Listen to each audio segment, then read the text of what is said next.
Sababu hizi 5 ndizo ambazo zinasababisha wewe kupata changamoto ya laryngeal reflux. Sababu ya kwanza, inawezekana ukawa unakula chakula kwa haraka sana.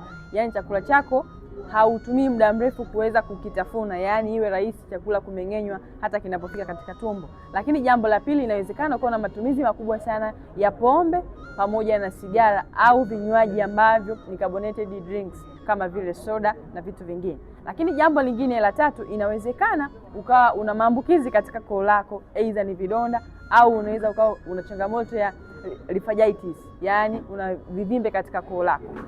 Sababu nyingine ya 4 inaweza ikawa ni uzito mkubwa, kwa sababu ukiwa na uzito mkubwa hata digestion yako inashindwa kuweza kufanyika kwa urahisi.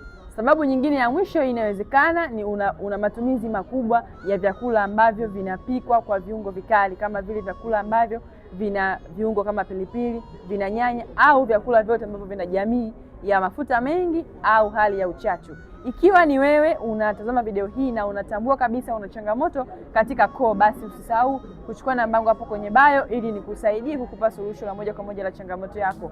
Unaweza ukashare, ukalike na wengine wengi wakaendelea kunufaika zaidi.